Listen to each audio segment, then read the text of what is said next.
sa lahat, ako po si Ike Santos, yung manunulat sa araw. Pagbabasa at pagsusuri ng iba't ibang text tungo sa paliksik. Reaksyon sa papel ni Jose Rizal, isang Pilipino, importante karoon tayo ng naman tungkol sa buhay ang tungkol sa bayani. Maliban pagbasa ng libro, isa pang mainam na paraan upang mas maunawaan natin ang tungkol sa buhay ng ating bayani ang pagsasa pelikula nito. Sa ganitong paraan, mas palawig ang alaman tungkol sa kalagayan ng mga Pilipino noong panahon ng mananakop at kung paano ipaglaban ang ating bayan sa ipinaglaban ng ating mga bayani ang kalayaan. Napakaganda ng pagkagawa ng pelikulang ito na kung sakaling mapanood ito ni Rizal ay talagang magugustuhan niya ito. Ang pagkagawa ng pelikula ay mukhang pinagdaan ng mabuti at pinakagastusan upang magka-perpekto ang palabas. Ang ginawang lokasyon sa palabas ay talagang makatotohanan na tila parang nasa panahon ka na ng mga Kastila. Mahusay ang pagkakagawa ng mga aktor sa pelikulang ito. Labis kong inangaan ng katapangan ng mga gumawa ng pelikulang ito dahil pinakita nila ang kabuang pangyayari na maging kalupitan ng Kastilang pari noong panahon iyon sapagkat maaaring may magalit sa kanila dahil tayo ay isang Katolikong bansa. Ipinakita sa pelikulang ito ang buhay ni Rizal simula noong kanyang pagkabata hanggang sa siya ay binawian ng buhay ng mga Kastila. Binigyan pansin dito ang mahalagang pangyayari sa kanyang buhay na binigay motibo sa kanya upang ipaglaban ang kalayaan. Ang mga sakripisyong kanyang ginawa para sa bayan at kung gaano siya kausay bilang isang magagamot, manunulat, anak, kapatid at maging mangingibig. Labis kong nagustuhan ang huling parte ng pelikula kung saan bumaksyak siya sa lupa na nakaharap sa langit. Tinignan ang pagsikat ng araw habang nanghihingalo. Dahil sa pelikula ito, mas lalo kong naunawaan at pahalagaan ang mga sakripisyo na pamanang ipinakaloob nila sa atin. Pamamaraan sa pagbuo ng reaksyong papel. Reaksyon sa isang pelikula. 1. Ilahat ang pangyayari sa pelikula. Ang pelikula ay tungkol kay Jose Rizal at ang kanyang pakibaka laban sa mga Kastila upang makamit ang kalayaan ng Pilipinas. Part 2. Isalit ang komentaryo o reaksyon sa bawat pangyayari. Binigyang pansin ang pagiging malapit ni Rizal sa kanyang pamilya, partikular sa kanyang ina. 3. Ilahat ang kabuuang reaksyon sa pelikula. Sa 11 babaeng naibigin ni Rizal, 2 lamang ang pinaka sa pelikula. Bilang isang manunulat, magaling talagang mamili si Rizal ng magsalita upang ipahayag ang pag-ibig niya kay Leonor. Reaksyon sa isang pangyayari, issue, tao o bagay. Ang reaksyon sa isang pangyayari, issue, tao o bagay ay isang pagsusuri na naglalaman ng obserbasyon, opinyon at pagsusuri ng isang tao batay sa kanyang pananaw at kaalaman. Narito ang paraan ng paggawa ng isang maayos at epektibong reaksyon. 1. Ilahat ang pangkalahatang obserbasyon at assessment tungkol sa sinuri. Sa bahaging ito, inilalahad ang unang impresyon o pangkalahatang pananaw tungkol sa paksa. Mahalaga na maipakita kung ito ba ay positibo, negatibo o may halong magkakaibang opinyon. Dapat rin bigyan linaw kung bakit ito mahalaga o may epekto sa lipunan. Halimbawa, kung ang isang issue ay tungkol sa climate change, maaaring sabihin ang climate change ay isang seryosong suliranin pangkapaligiran na may malawak epekto sa mundo. Ang patuloy na pagtaas ng temperatura, matinding kalamidad at pagkawala ng natural na yaman ay ilan lamang sa mga epekto nito na dapat bigyan pansin. Pangalawa, isa-isang bigyan, puna o komentaryo ang bawat aspektong may kaugnayan sa sinuri. Dito mas detalyadong ipinaliliwanag ang reaksyon sa pamamagitan ng pagsusuri sa mga mahalagang aspekto ng paksa. Kailangan magbigay ng ebidensya, halimbawa o paliwanag upang suportahan ang obserbasyon. Maaaring isaalang-alang ang sumusunod na aspekto. Halimbawa, kung ang reaksyon ay tungkol sa paggamit ng social media, ang social media ay may positibo at negatibong epekto sa lipunan. Sa isang banda, nakatutulong ito sa mabilisang komunikasyon at pagpapalaganap ng impormasyon. Sa kabilang banda, maaari rin itong maging sanhi ng maling impormasyon at negatibong epekto sa mental health ng kabataan. Pangatlo, bumuo ng pangkalahatang reaksyon sa sinuri.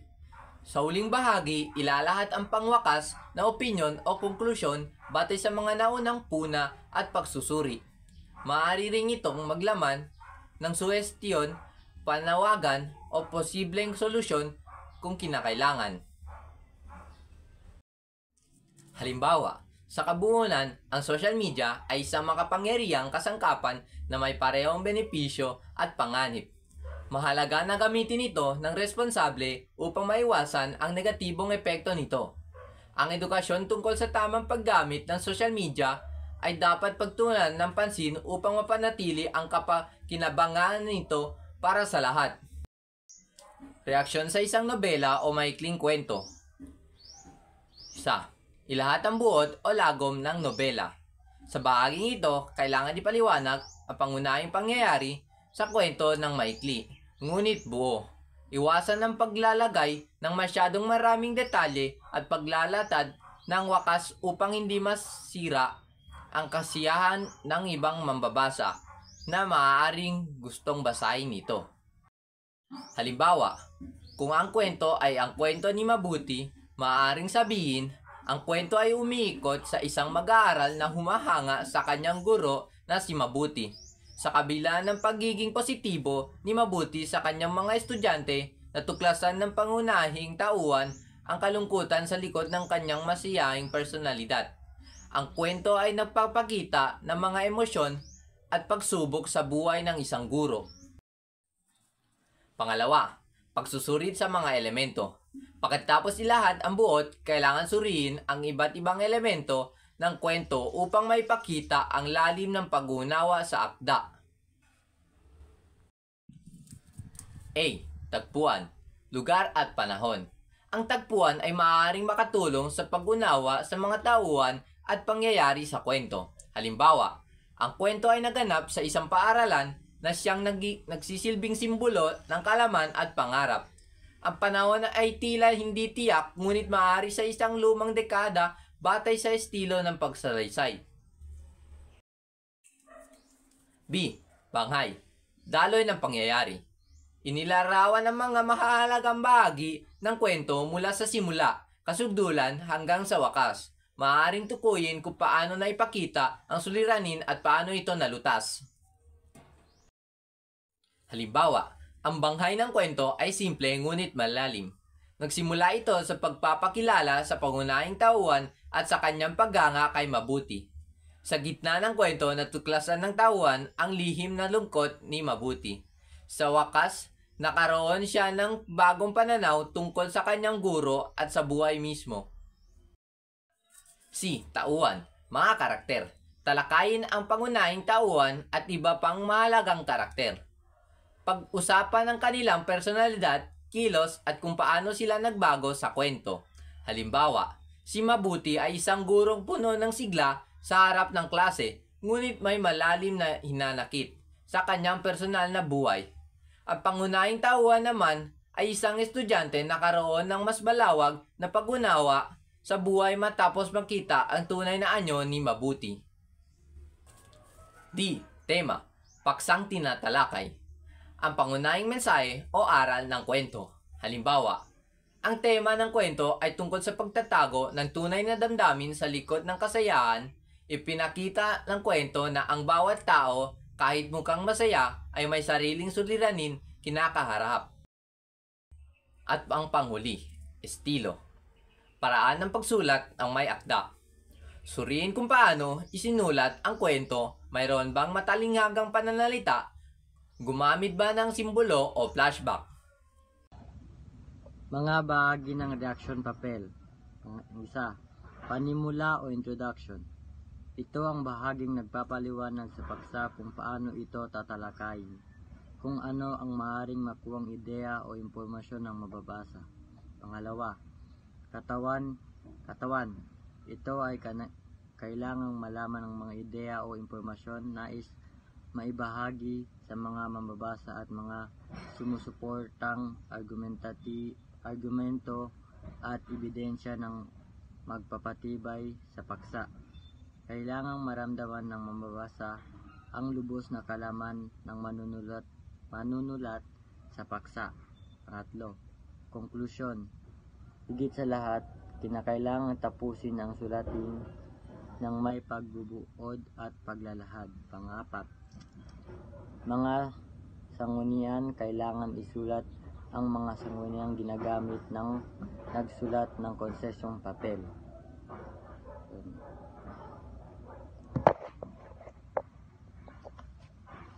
Ang reaction papel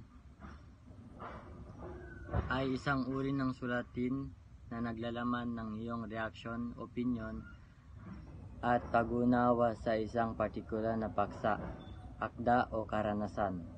Narito ang bahagi ng reaksyon, papel at ang kahalagaan nito. Mga bahagi ng reaction papel. Pamagat. Ang pamagat ng reaction papel ay dapat na sumasalamin sa paksa o akda ng pinag-uusapan. Panimula.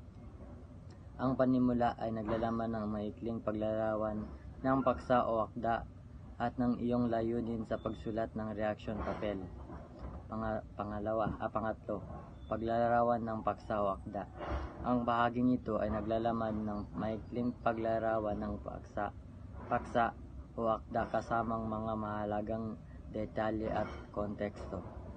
At ang panimula. Ang pagbabasa at pagsusuri ng iba't ibang teksto ay isang mahalagang hakbang sa pananaliksik. Ito ay nagbibigay ng mga impormasyon at kaalaman ng kailangan para sa paggawa ng isang pananaliksik.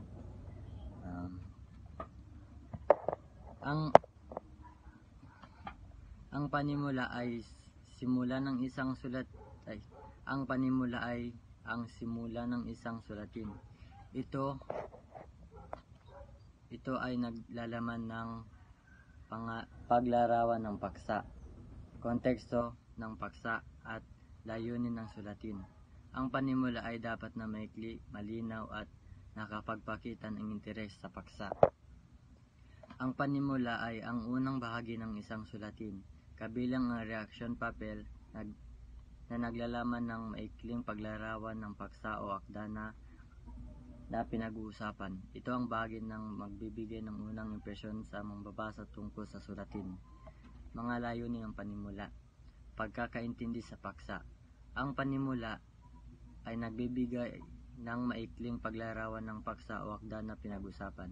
Pangalawa, pagkakaroon ng interes.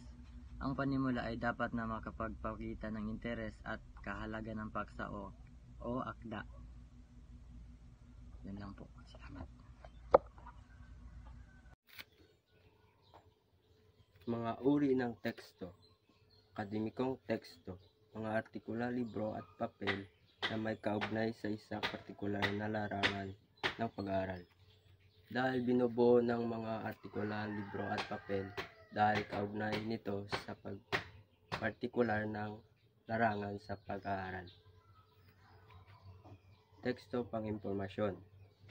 Mga artikula, blog at website na nagbibigay ng impormasyon tungkol sa partikular na paksa. Ito ay nagbibigay ng impormasyon o magpaliwanag ng malinaw at walang pakiling tungkol sa iba't ibang paksa. Teksto pangkalikasan, mga ulat, pag-aaral at mga dokumento na may kaugnay sa kalikasan at kapaligiran. Dahil ito ay magpapaulat dahil ginagamit ito upang bibigay ng kaalaman sa pag-aaral ng mga tao.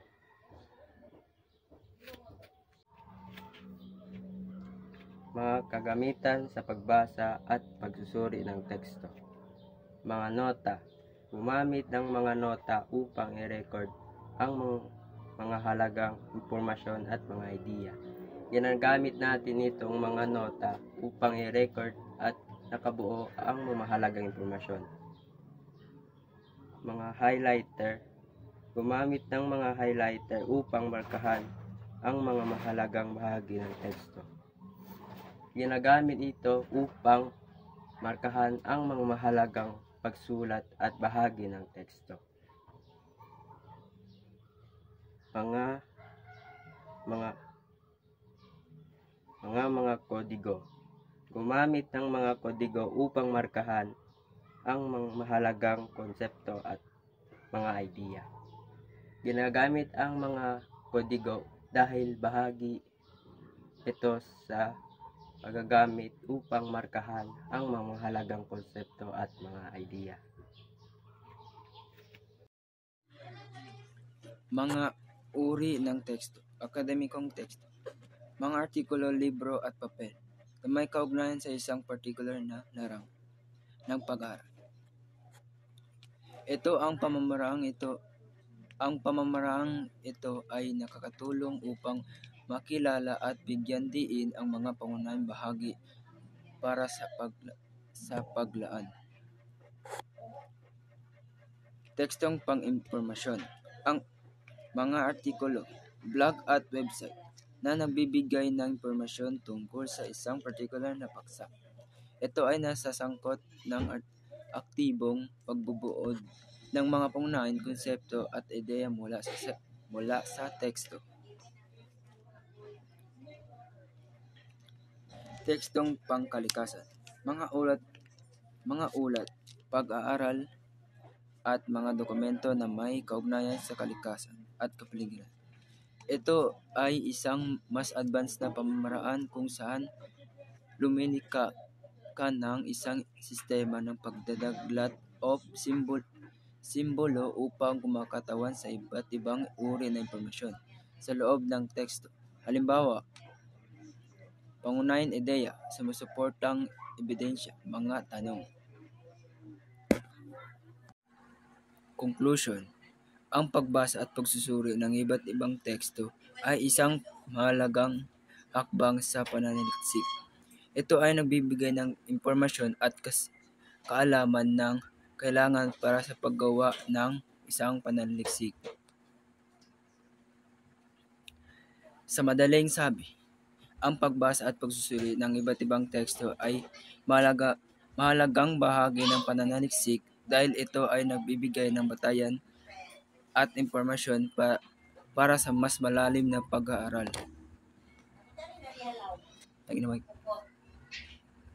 Benepisyo ng pagbabasa at pagsusuri ng teksto. 1. Makakapagbuti ng kasanayan sa pag-iisip at pag-analisa. Ang pagbasa at pagsusuri ng teksto ay nagbibigay ng mga kasaysayan, pag-iisip at pag-analisa na kailangan para sa pananaliksik. Number 2. Makakapagbigay ng ebidensya at datos. Ang pagbasa at pagsusuri ay nagbibigay ng ebidensya at datos na maaaring gamitin para sa pananaliksik. Pangatlo, makakapagbuti ang kasanayan sa pagtuturo ng pag-aaral. Ang pagbasa ay nagbibigay ng mga kasanayan sa pagtuturo ng pag-aaral na kailangan para sa pananaliksik.